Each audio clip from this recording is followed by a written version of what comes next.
नमस्कार मेरे प्यारे मित्रों, विद्यार्थियों और दोस्तों, आपका अतुल्य एकेडमी यूट्यूब चैनल पर हार्दिक स्वागत है। जैसा कि दोस्तों हमने मध्य प्रदेश गठन पार्ट पढ़ा था, उसके बाद ये हमारा अगला पार्ट है। अब इसमें हमको क्या पढ़ना है, तो हमारा जो है नेक्स्ट वीडियो है दोस्तों, ये है नदियों से रिलेटेड। नदी एवं अपवाह तंत्र हमारा यह टॉपिक है दोस्तों। तो नदियों में हमको क्या पढ़ना है? नदियों में हमको पढ़ना है नदी, अपवाह तंत्र, बांध परियोजनाएं, सिंचाई परियोजनाएं, साथ ही साथ इसमें हमको पढ़ना है मध्य प्रदेश के प्रमुख जलप्रपात, और जलप्रपात के बाद दोस्तों हमको पढ़ना है नदियों के किनारे बसे शहर। तो ये सभी के सभी टॉपिक जो कि नदियों से रिलेटेड है दोस्तों। तो नदियों में हमें और भी क्या क्या पढ़ना है, तो नदियों में कुछ शब्दावली है, जैसे कि अपवाह क्या होता है, अपवाह तंत्र क्या होता है, अपवाह क्षेत्र क्या होता है, अपवाह द्रोणी क्या होती है, जल संभर क्या होता है, जल विभाजक क्या होता है। ऐसी कुछ विशेष शब्दावली है दोस्तों जो कि नदियों से जुड़ी हुई, जो कि हमको पढ़ना है। साथ ही साथ दोस्तों नदियों में भी हमको क्या पढ़ना है, नदी कहाँ से निकलती है, कहाँ बहती है, किन जिलों में, किन राज्यों में बहती है, कहाँ जाके गिरती है, सागर, खाड़ी, महासागर, या किस नदी में जाके मिल जाती है, मध्य प्रदेश की नदियों की क्या विशेषता है, ये सभी टॉपिक हमको पढ़ना है दोस्तों। तो हमारा आज का टॉपिक है मध्य प्रदेश की प्रमुख नदियां एवं अपवाह तंत्र, जो कि हमें स्टार्ट करना है। पहला हमारा टॉपिक रहेगा मध्य प्रदेश सामान्य नदियां और अपवाह तंत्र। तो फर्स्ट कुछ शब्दावली है दोस्तों जो हमें देखना है। उसमें पहले नंबर पर है, एक आता है शब्द, और शब्द है अपवाह, जो हम पढ़ रहे हैं। कौन सा शब्द है? अपवाह। अपवाह होता क्या है? अपवाह का मतलब होता है निश्चित नालिकाओं के या निश्चित वाहिकाओं के माध्यम से जो जल बहता है उसे हम अपवाह कहते हैं। सरल परिभाषा में अगर हम देखें तो जो नदी होती है, जो अभी नदियां हैं, जो नदियां अपने क्षेत्र में बह रही है, वो ही उनका क्या कहलाता है? अपवाह। जब नदियों की शाखाएं बन जाए और वही शाखाएं आगे जाके नदियों वापस मिल जाती है, तो एक नदी, ठीक, और उसकी जो शाखाएं होती है उनके बहाव क्षेत्र को कहते हैं अपवाह तंत्र। समझ में आया? वापस समझा रहा हूं कि नदी एक निश्चित वाहिकाओं के माध्यम से अपने जल को प्रवाहित करती है, उसको कहते हैं अपवाह। लेकिन उन्हीं वाहिकाओं के जाल को अपवाह तंत्र कहते हैं। अगला जो हमारा है दोस्तों, जो अपवाह तंत्र होता है, वो अपवाह तंत्र निर्भर किस पर करेगा? तो निर्भर किस पर करेगा? 3-4 चीजें याद रखना है।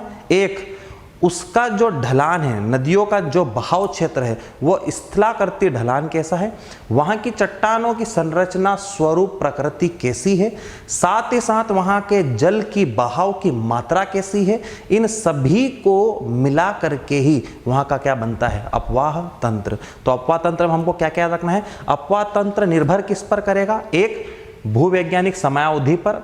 दूसरा, निर्भर करेगा चट्टानों की प्रकृति और संरचना पे। तीसरा, स्थलाकृति ढलान पर। चौथा हो सकता है जल की मात्रा और बहाव की अवधि पर। समझ गए? तो अपवाह तंत्र इन बातों पर निर्भर करता है। अपवाह द्रोणी होती क्या है?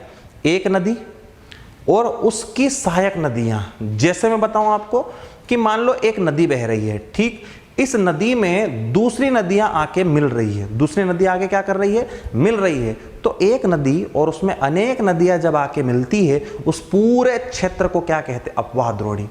ठीक है, सीधी परिभाषा है कि एक नदी और उसमें जो सहायक नदियां आके मिल जाती है, उसके पूरे अपवाहित क्षेत्र को कहते हैं अपवाह द्रोणी। क्लियर है? यह है दोस्तों अपवाह द्रोणी, ड्रेनेज बेसिन। आगे चलना है। एक अपवाह द्रोणी को दूसरी अपवाह द्रोणी से अलग जो करता है उसको क्या कहेंगे? तो एक अपवाह द्रोणी को, यानी कि एक नदी बह रही हो मान लो, ठीक है, नदी कौन सी बह रही है? मान सकते हैं हम कि एक नर्मदा नदी बह रही है, ठीक। नर्मदा नदी के नीचे में बहती है कौन सी? ताप्ती नदी। तो एक नर्मदा बह रही है, एक ताप्ती बह रही है। इन दोनों को अलग कौन करता है? इन दोनों को अलग करता है दोस्तों सतपुड़ा पर्वत। तो ये जो सतपुड़ा पर्वत, ये क्या काम करेगा? सतपुड़ा पर्वत काम करता है जल को विभक्त करने का, जिसको कहा जाता है जल विभाजक। तो जल विभाजक एक पर्वत के रूप में हो सकता है। जल विभाजक कौन होता है? तो दो अपवाह द्रोणियों को, दो अपवाह द्रोणी मतलब ऊपर एक हमारी नर्मदा नदी बह रही है, उसमें कई नदियां आके मिल गई, नीचे ताप्ती नदी बह रही है, उसमें कई नदियां आके मिल गई। इन दोनों को जो अलग कर देगा, जो बीच में पर्वत होगा, और पर्वत का नाम क्या है? सतपुड़ा। सतपुड़ा पर्वत को हम जल विभाजक कह सकते हैं। किसका? ताप्ती और नर्मदा का। तो इसकी परिभाषा क्या है? परिभाषा यह है कि एक अपवाह द्रोणी को दूसरी अपवाह द्रोणी से अलग करने वाली सीमा को क्या कहा जा सकता है? जल विभाजक। जल विभाजक यानी वाटर डिवाइडर के नाम से जाना जाता है। जल विभाजक के रूप में कोई ऊंचा क्षेत्र जैसे पर्वत या उच्च भूमि हो सकता है। मैंने जस्ट बताया आपको कि कोई भी जल विभाजक या तो पर्वत या उच्च भूमि के द्वारा हो सकता है। उदाहरण में बताया कि नर्मदा और ताप्ती को कौन अलग करता है? सतपुड़ा। आगे चलना है दोस्तों। नदियां जो होती है, तो जो बड़ी बड़ी नदियां होती है जैसे माही, नर्मदा, ताप्ती, यमुना, गंगा, तो जो बड़ी बड़ी नदियां हैं उन बड़ी बड़ी नदियों के जल ग्रहण क्षेत्र को क्या कहते हैं? नदी द्रोणी, रिवर बेसिन। की जो बड़ी बड़ी नदियां होती है उनका जो जल ग्रहण क्षेत्र होता है, जो जल को ग्रहित करके चलती है, जिस क्षेत्र में बहती है, उस क्षेत्र को क्या कहते हैं हम? नदी द्रोणी। जबकि जो छोटी छोटी नदियां होती है उन छोटी नदियों के जल ग्रहण क्षेत्र को दोस्तों हम क्या कहते हैं? जल संभर। ठीक है, ये हमारी कुछ शब्दावली थी। आगे इसी में बढ़ना है। मध्य प्रदेश की जो नदियां, उनकी क्या विशेषता है? विशेषता कुछ इस प्रकार है कि मध्य प्रदेश की अर्थव्यवस्था में नदियों का विशेष योगदान रहा है। हालांकि नदियों का विशेष योगदान रहता ही है दोस्तों, सिंचाई के माध्यम से बात करें, चाहे बांधों के विकास की बात करें, चाहे कृषि के लिए बात करें, नदियां एक अपना महत्वपूर्ण योगदान अदा करती है। उसी प्रकार मध्य प्रदेश की अर्थव्यवस्था में भी नदियों का बहुत ही महत्वपूर्ण योगदान रहा है। मध्य प्रदेश की अधिकतम जो नदियां हैं दोस्तों, कहा जाता है कि सभी दिशाओं में बहती है।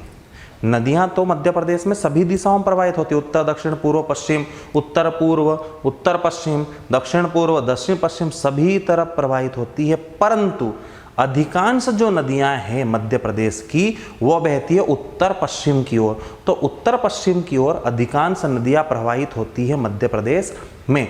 आगे चलना है। मध्य प्रदेश में सबसे ज्यादा नदियों का उद्गम मध्य प्रदेश से ही होता है। अर्थात मध्य प्रदेश की जो नदियां हैं वो अधिकतम नदियां मध्य प्रदेश से निकलती है और दूसरे नदियों में जाके मिल जाती है। इसलिए मध्य प्रदेश को नदियों का मायका भी कहा जाता है।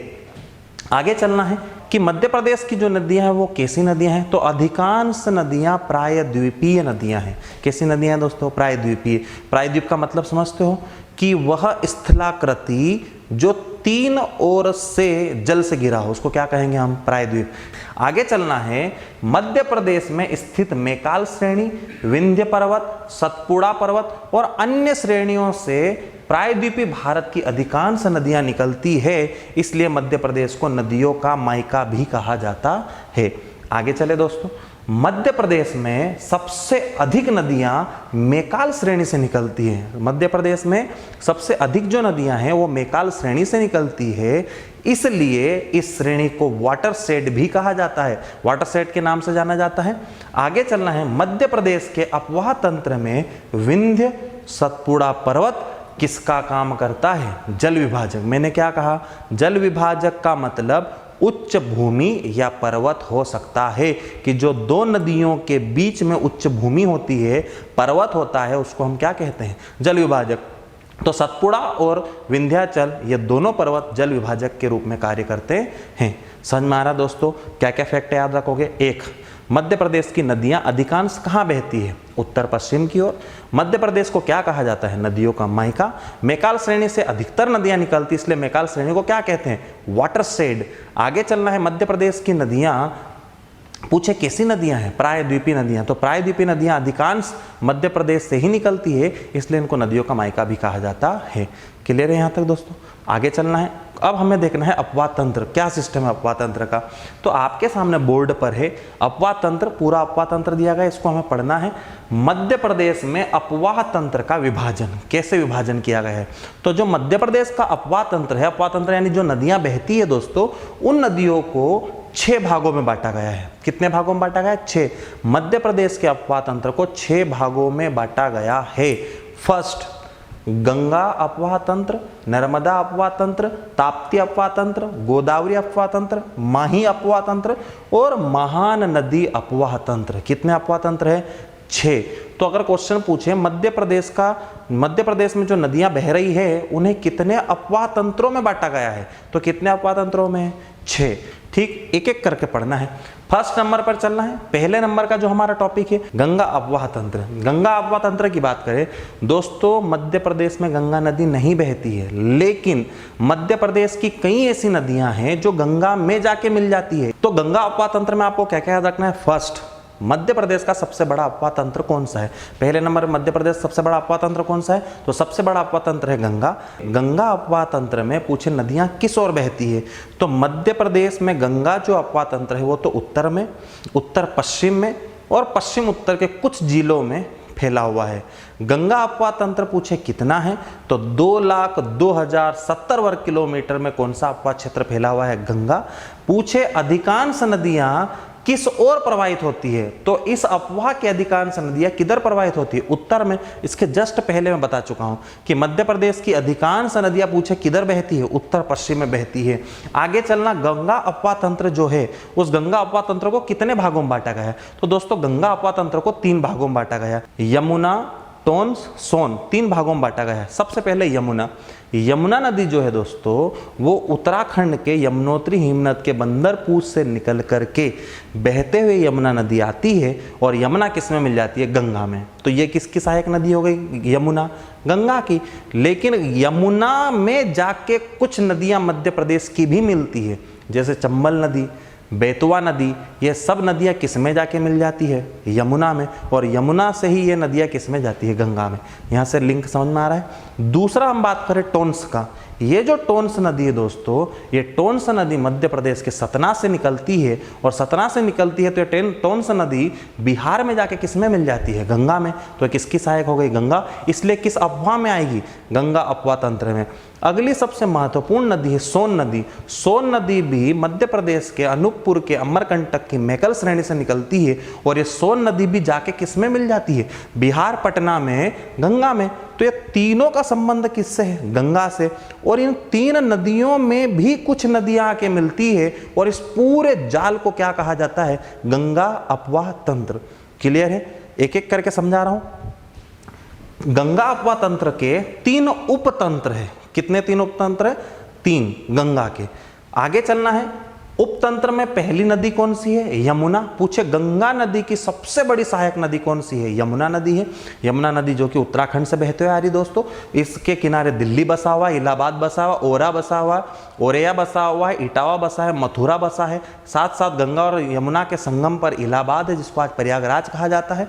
तो यमुना जो नदी है, इस नदी की भी सहायक नदियां कौन सी है? तो यमुना की सहायक नदी है चंबल, सिंह, बेतवा, धसान, केन, पेसुनी, बेथान। तो चंबल, सिंह, जामनी, बेतवा, धसान, केन, पेसुनी और बेथान, ये सब की सब नदियां दोस्तों किस में मिलती है? यमुना में।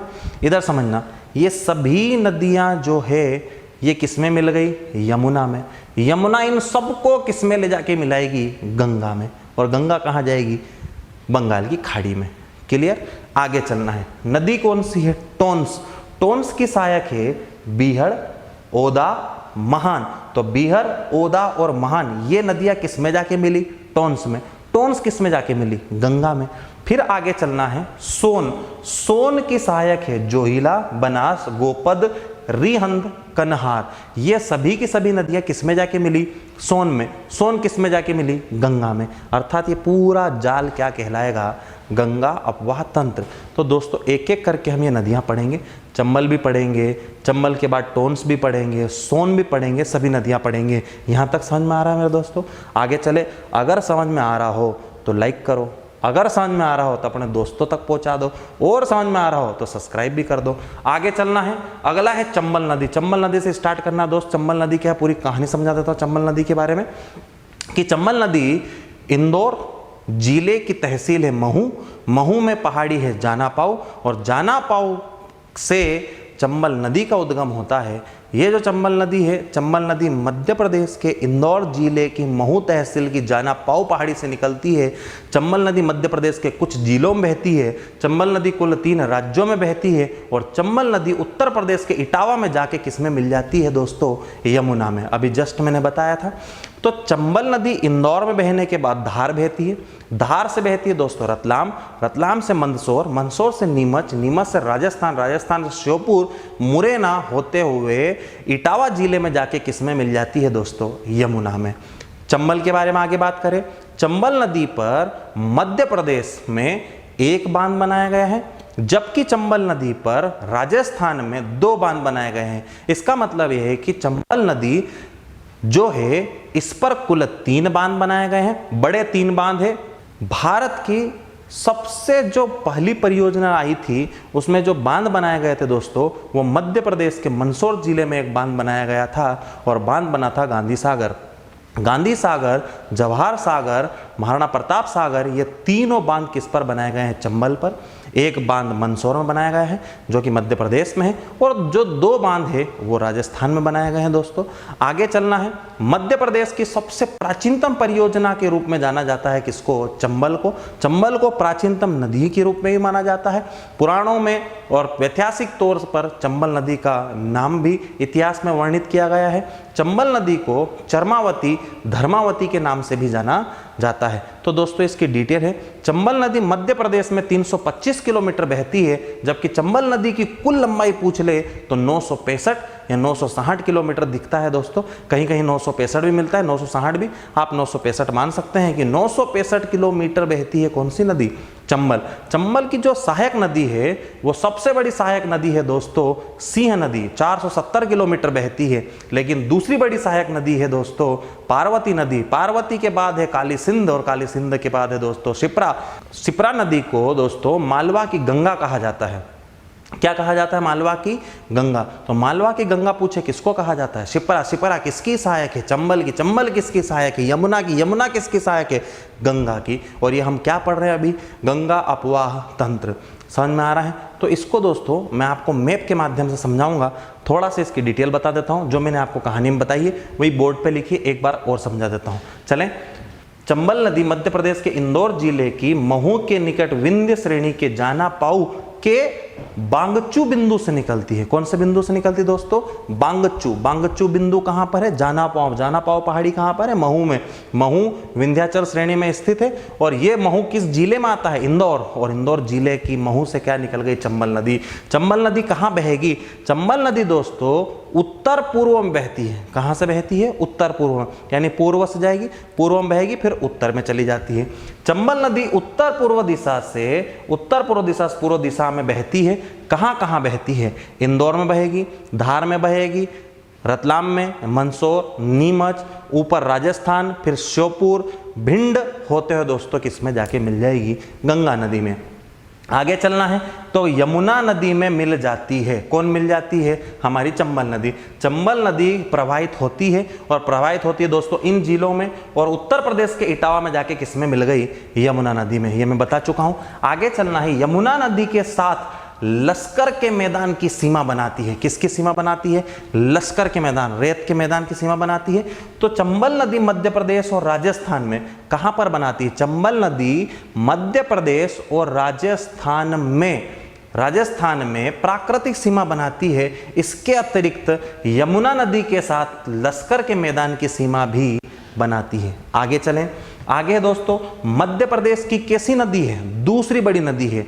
मध्य प्रदेश की सबसे लंबी नदी माना जाता है नर्मदा को। नर्मदा 1312 किलोमीटर बहती है दोस्तों। वहीं 965 किलोमीटर बहती है कौन, चंबल नदी। तो चंबल नदी को मध्य प्रदेश की दूसरी बड़ी नदी कहा जाता है।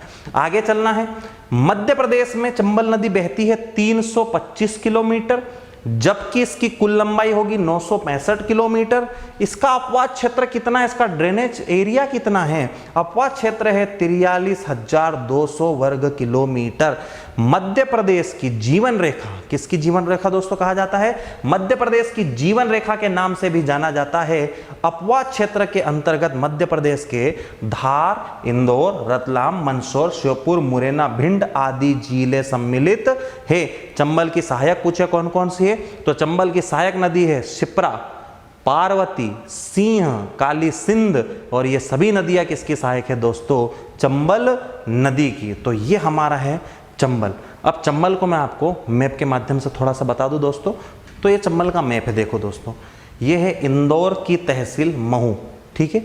इंदौर की तहसील महू जो है, यहाँ से दोस्तों चंबल नदी जब निकलेगी तो ये जो धारा दिख रही है दोस्तों प्रवाहित क्षेत्र, ये किसका है, चंबल का, ठीक है।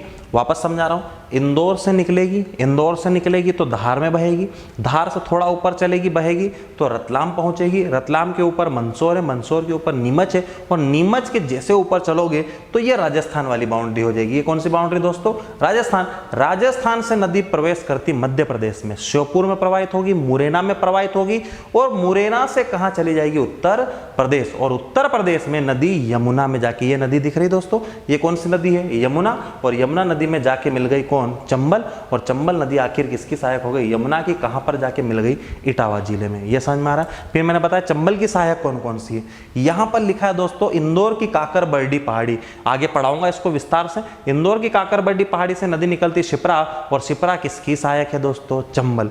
फिर एक नदी है काली सिंध, देवास की बागली तहसील से कौन सी निकलती, काली सिंध, और काली सिंध भी किस में जाके मिल जाती है दोस्तों, चंबल में, राजस्थान में जाके चंबल मिल जाती है।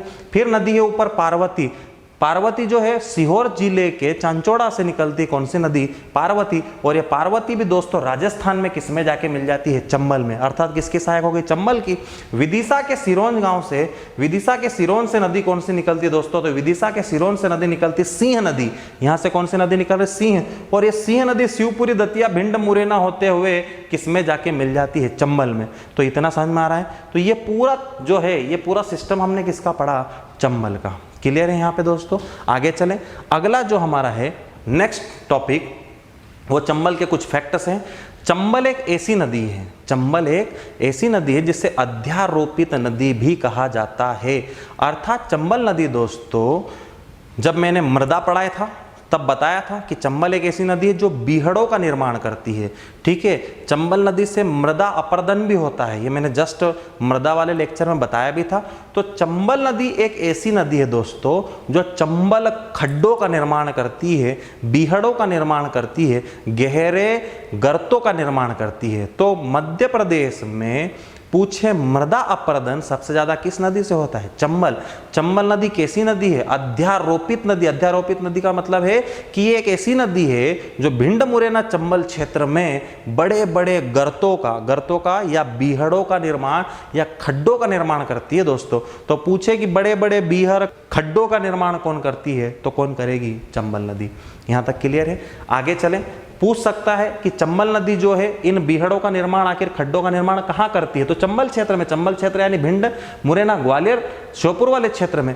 साथ ही साथ राजस्थान के भरतपुर और धौलपुर के निकटवर्ती भाग में भी यह बीहड़ों का निर्माण करती है। आगे चलना है दोस्तों। चंबल की सहायक नदी मैंने बताई शिप्रा, तो शिप्रा जो कि चंबल की क्या है, सहायक नदी। शिप्रा नदी मोस्ट इंपॉर्टेंट है। शिप्रा नदी के बारे में आपको बता दूं थोड़ी सी कहानी दोस्तों। शिप्रा नदी मध्य प्रदेश में सबसे महत्वपूर्ण नदी भी मानी जाती है, क्योंकि शिप्रा नदी के किनारे महाकाल नगरी बसी है। 12 ज्योतिर्लिंगों में से प्रसिद्ध एक ज्योतिर्लिंग महाकाल कहां पर है, शिप्रा नदी के सीमावर्ती। कहा जाता है कि ये जो शिप्रा नदी है, इस शिप्रा नदी को मालवा की गंगा भी कहा जाता है। क्या कहा जाता है, मालवा की गंगा। मालवा के पठार में बहने वाली ये नदी है। इंदौर से ही इस नदी का उद्गम होता है। इंदौर की काकर बरडी पहाड़ी से दोस्तों ये नदी निकलती है, और ये नदी इंदौर और देवास निकटवर्ती क्षेत्र में बहते हुए उज्जैन पहुंच जाती है, और उज्जैन जाती है, और उज्जैन से आगे जाके रतलाम से पहले किस में मिल जाती है, चंबल में। उज्जैन शहर, महाकाल मंदिर, त्रिवेणी घाट, राम घाट, काल भैरव मंदिर, कालिया देह महल, ये सभी दोस्तों इस शिप्रा नदी के किनारे हैं। शिप्रा नदी चंबल की एक सहायक नदी है। शिप्रा नदी बहती है 195 किलोमीटर, और 195 किलोमीटर प्रवाहित होने के बाद चंबल में जाके मिल जाती है। इस नदी का पूछ ले अपवाद क्षेत्र क्या है, तो 13,200 वर्ग किलोमीटर अपवाहित क्षेत्र है किसका, शिप्रा का। ठीक है दोस्तों, तो आगे चलना है। कि शिप्रा मध्य प्रदेश के इंदौर जिले की काकरबरडी पहाड़ी के समीप बणेश्वर कुंड से निकलती है, रतलाम, उज्जैन, मंदसौर जिलों में प्रवाहित होती है। इसे किसके नाम से जाना जाता है? मालवा की गंगा। सबसे इंपॉर्टेंट है, पूछा जाता है मालवा की गंगा किसको कहते हैं? शिप्रा को। फिर पूछे दोस्तों, शिप्रा जो नदी है, ये शिप्रा नदी कहाँ प्रवाहित हो रही है? उज्जैन से प्रवाहित होती है। कितने किलोमीटर बहती है? 195 किलोमीटर बहती है। कौन सी नदी? शिप्रा नदी। आगे बढ़ना है दोस्तों, पूछे और भी नेक्स्ट इसमें कि महाकालेश्वर मंदिर उज्जैन, त्रिवेणी घाट, राम घाट, नरसिंह घाट, गौ घाट, दत्ता खाड़ा, चिंतामण गणेश, सिंहवट, भरतहरि गुफा, काल भैरव मंदिर, संदीपिनी आश्रम, कालिया देह महल, राम जनार्दन मंदिर इस नदी के तट पर स्थित है। शिप्रा नदी के तट पर स्थित है। 12 ज्योतिर्लिंगों में से एक महाकाल, और इसी शिप्रा नदी के तट पर जो है प्रत्येक 12 वर्षों में किसका आयोजन होता है? सिंहस्थ महाकुंभ का। तो सिंहस्थ महाकुंभ का 12 वर्षों में आयोजन होता है इसी शिप्रा नदी के तट पर। तो ये हो गई हमारी कौन सी नदी दोस्तों? शिप्रा। शिप्रा के बाद नेक्स्ट जो नदी है वो है तुंबड़ नदी। कौन सी नदी दोस्तों? तुंबड़। तुंबड़ नदी क्या है? तुंबड़ नदी को हमको पढ़ना है दोस्तों कि मंदसौर जिले के लागगरा से निकलती है। तो तुंबड़ नदी मंदसौर जिले के लागगरा से निकलती है, 30 किलोमीटर दूरी तय करती है। मात्र कितने किलोमीटर? 30 किलोमीटर। और 30 किलोमीटर बहने के बाद ये जाके मिल जाती है पीघा खेड़ी मंदसौर के समीप। किसमें? चंबल। तो चंबल की एक और सहायक नदी कौन सी है? तुंबड़ नदी। इस तुंबड़ नदी के किनारे कुछ प्राग ऐतिहासिक बस्तियां बसी है जिनका नाम है, एक का नाम है मड़। मड़ को दोस्तों अफजलपुर भी कहा जाता है। दूसरा है खेड़रिया, दूसरा है खेड़रिया मारू और पांडलिया मारू। तो खेड़लिया मारू और पांडलिया मारू जैसी बस्तियां और मड़ यानी अफजलपुर जैसी बस्तियां किसके किनारे हैं? तुंबड़ के। ठीक है। अगली जो नदी है दोस्तों वो है काली सिंध। काली सिंध नदी भी किसकी सहायक है? चंबल की। काली सिंध नदी दोस्तों चंबल की एक सहायक नदी है। तो शिप्रा तुंबड़ के बाद नाम किसका आ गया? काली सिंध। काली सिंध नदी देवास जिले के बागली गांव के समीप विंध्याचल श्रेणी के अमोदिया से निकलती है। ये जो काली सिंध नदी है ये उत्तरवर्ती जिले जैसे कि देवास, शाजापुर, नरसिंहगढ़ में प्रवाहित होती है। और राजस्थान में नोनेरा, स्थान का नाम क्या है? नोनेरा। राजस्थान में नोनेरा में जाके दोस्तों किसमें मिल जाती है? चंबल में। ये जो काली सिंध नदी है दोस्तों इसकी कुल लंबाई 150 किलोमीटर है। 150 किलोमीटर बहने के बाद ये नदी किसमें जाके मिल जाएगी? चंबल में। और देवास इसके किनारे एक बसा हुआ प्रमुख नगर है। वापस इसको मैप के माध्यम समझा रहा हूं दोस्तों। देखो मैंने शिप्रा नदी पढ़ाया था आपको। ये जो शिप्रा नदी है ये शिप्रा नदी इंदौर के काकरबरडी से निकली और रतलाम के पहले किसमें जाके मिल गई? शिप्रा नदी किसमें जाके मिल गई? चंबल में। उसके बाद क्या पढ़े? तुंबड़ नदी। तुंबड़ नदी दोस्तों यहाँ मंदसौर में बहती है। कहाँ पर बहती है? मंदसौर में। यहाँ पर मंदसौर में। तुंबड़ किसमें मिल जाएगी? चंबल में। उसके बाद दूसरे नंबर पे नदी है दोस्तों ये हमारी काली सिंध। कौन सी नदी है? काली सिंध। काली सिंध नदी जो है दोस्तों देवास से, शाजापुर से, नरसिंहगढ़ से होते हुए राजस्थान जाती है और राजस्थान के नोनेरा में जाके किसमें मिल जाती है? चंबल में। मैप के माध्यम से समझ में आ रहा है मेरे प्यारे बच्चों? समझ में आ रहा हो तो लाइक, सब्सक्राइब और दूसरे मेरे प्यारे बच्चों तक भेज दो ताकि वो मजे से पढ़ सके, अपनी सफलता सुनिश्चित, व्यापम में अपनी सफलता सुनिश्चित कर सकते हैं, एमपीपीएससी में भी कर सकते हैं। यानी कि दोस्तों मध्य प्रदेश एक ऐसा सब्जेक्ट है जो मध्य प्रदेश की हर प्रतियोगिता एग्जाम में पूछा जाता है। तो लाइक, शेयर, सब्सक्राइब तुरंत करो ताकि और पढ़ाने में आगे मजा है। आगे चलना है। अगली नदी है सिंह नदी। मैप में मैंने बताया था सिंह नदी काली सिंध के जस्ट ऊपर सिंह नदी है दोस्तों। तो सिंह नदी कहाँ से निकलती है? विदिशा के सिरोंज से निकलती है। एक तालाब से निकलती है। कौन सी नदी? सिंह नदी उत्तर प्रदेश में बहती है। उत्तर प्रदेश में भी बहती है यानी मध्य प्रदेश में विदिशा से निकलेगी। विदिशा के ऊपर बहती है दोस्तों। विदिशा से ऊपर जाएगी अशोकनगर, शिवपुरी, दतिया, भिंड और भिंड से मुरैना होते उत्तर प्रदेश में जाके किसमें मिल जाती है? चंबल में। ये जो नदी है दोस्तों ये चंबल की सबसे बड़ी सहायक नदी मानी जाती है। आगे चलना है। इसमें वर्ष भर जल रहता है दोस्तों, ये सूखती नहीं है। वर्षा ऋतु में इसमें भयंकर बाढ़ आती है। इसकी कुछ प्रमुख सहायक नदियां हैं नंद, कुंद, माहुर, तो नंद या नंद को नन भी कहा जाता है, नंद कुंद माहुर जो नदियां हैं दोस्तों वो इस सिंह नदी की क्या है, सहायक नदी है। आगे चलना है, सिंह नदी गुना जिले को 2 भागों में विभाजित करती है। तो एक फैक्ट याद रखना है कि जो सिंह नदी है वो गुना जिलों को कितने भागों में बांटती है, 2। तो दोस्तों सिंह नदी के बारे में हमने यहां तक पढ़ा। तो हमने अभी क्या पढ़ा है, अभी सिर्फ और सिर्फ चंबल तंत्र पढ़ा है। चंबल में हमने क्या पढ़ा कि चंबल हमारी नदी है, चंबल नदी, ये चंबल नदी हमने बहाई, चंबल में ले जाके शिप्रा को मिला दिया, चंबल में तुंबड़ को मिला दिया, चंबल में काली सिंध को मिला दिया, चंबल में सिंह को मिला दिया। चंबल में भी एक नदी मिलती पार्वती। पार्वती नदी क्या है दोस्तों, पार्वती जो नदी है सीहोर के चांचौड़ा से निकलती, कौन सी नदी, पार्वती। पार्वती नदी सीहोर जिले के चांचौड़ा से निकलती है, मध्य प्रदेश के जिलों में प्रवाहित होती है, राजस्थान में प्रवाहित होती है और राजस्थान में जाके किसमें मिल जाती है, चंबल में। तो चंबल की एक और सहायक नदी कौन हो गई, पार्वती। पार्वती नदी 430 किलोमीटर बहती है। 430 किलोमीटर बहने के बाद पार्वती नदी किसमें मिल जाती है, चंबल में। पार्वती नदी कितने राज्यों में बहती, 2, राजस्थान और मध्य प्रदेश में। ये जो सिंह नदी पढ़ाई मैंने दोस्तों, सिंह नदी कितने किलोमीटर बहती है, 470 किलोमीटर बहती है। तो शिप्रा, तुंबड़, काली सिंध, पार्वती, सिंह, ये सब किसकी सहायक, चंबल की। चंबल इनको किस में ले जाके मिलाएगी, यमुना में। यमुना कहाँ जाएगी, गंगा में। गंगा कहाँ जाएगी, बंगाल की खाड़ी में। तो दोस्तों ये था हमारा अभी चंबल तंत्र। तो इतना समझ में आया हो तो अगला पार्ट मेरा आएगा, लेकिन इसके पहले लाइक ठोको, अपने प्यारे दोस्तों तक पहुंचा दो, शेयर करो और सब्सक्राइब करना बिल्कुल मत भूलो। सब्सक्राइब करो ताकि नेक्स्ट वीडियो तुरंत अपलोड होकर आपके पास आ जाएगा। Thank you very much.